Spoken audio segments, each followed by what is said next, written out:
welcome to the Bar Exam Drills Predictions Podcast. I'm Sando, one of the founders of Bar Exam Drills, and I have my friend Walt Bernard. Is this all your offices here? One in King of Prussia? Is that it? Yeah. And one in South Commons? South Commons is just a street. That's in Pittsburgh. So the King of Prussia, that's Philly area. And you're licensed in 4 jurisdictions, Pennsylvania, Georgia. I saw Georgia was more recent, New York and New Jersey. I put in the notes here with a question mark. I don't know if you want to talk about it or not, but we'll talk about it later. Okay, so Yeah. not a big deal. Do you want to mention the lawsuit with? I think it actually would be good to have another podcast. That might be a podcast in of itself. Yeah, totally. I think that would be good conversation for about constitutional law and criminal procedure. So I think that discussion and judicial immunity, I think that would be a whole podcast within itself. Yeah. And I don't know when you're allowed to talk about it too, like when it's like next year or what? What we're going to do is do another amendment to the complaint, but a lot of it is on the public domain. So I think that I could talk about most of it. 90% of what happened, that's factual. It's on the record. That's not confidential. I think that we could talk about that. Okay, we'll talk about that a little later. If anybody wants to Google it, see what we're alluding to, they can. But we'll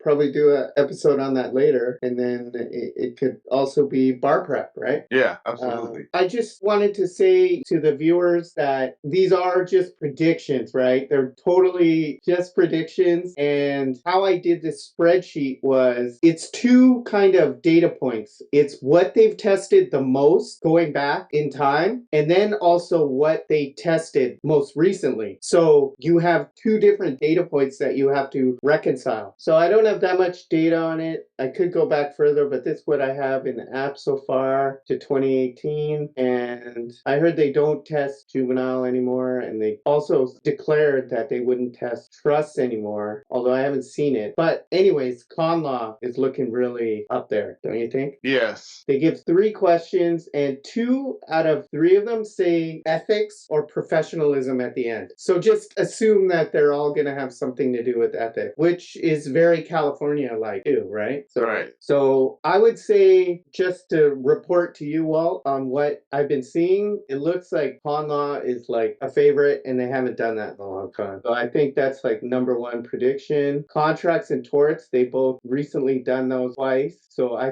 would think it's one of the 2 this time. And then crim law or crim pro. Yeah. So real property and family law, I would say don't worry about those because they just tested them. And for both of those, you don't see it tested twice in a row. Does that make sense? Yes. Yeah, they don't typically do them back to back. Exactly. So that's my feeling on it. Those are the 3. If you want to do a wild card, you could say evidence, secured transactions maybe, or even trust. And I saw it on another bar prep company website that they don't do trust anymore, so I'll put that, but I haven't seen it on the actual Florida website, so I'll put it down as a very remote kind of thing. But I think another thing with predictions is a lot of times you look at what has happened within the last year, the national news, and those are topics that tend to come up. If you notice, we're coming out of COVID, so you had a lot of real estate, commercial, landlord, tenant. So I think that's an area that is a hot topic in contracts and real estate. So yes. With the eviction stuff, you mean, and all that kind of stuff? Yes. Eviction, as far as like residential leases, a lot of property and contract issues overlap. So I could see contracts really coming up in the next exam. Yeah. The other thing I will say is what I've noticed is when it comes to constitutional law, when there are areas that are more recent, like within the last 6 months, a lot of change in constitutional law, there's cases that come down. There's been a lot as far as freedom of religion, the Establishment Clause. So I've noticed that the bar examiners tend to stay away from those topics when they're so recent. If a new ruling comes down within the past 6 months in an area of con law, then it's more likely than not that's not going to be tested. I agree. I don't think if you're testing people, you don't want to open up a can of worms for yourself and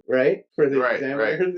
Right. I think we could do separate episodes later on covering these more in depth. Yeah. Yeah. But I think just to do an overview, good. I guess I just want to say stay tuned for the in depth for all of them. Whatever Walt is willing to go in depth with, we'll do that. Thanks for watching our predictions video. Reach out if you want to opine or comment. Go in the comments and let us know how we got it wrong or we're gonna get it wrong. If it's after the exam, you could let us know how we're totally wrong too. All right. Thanks, guys.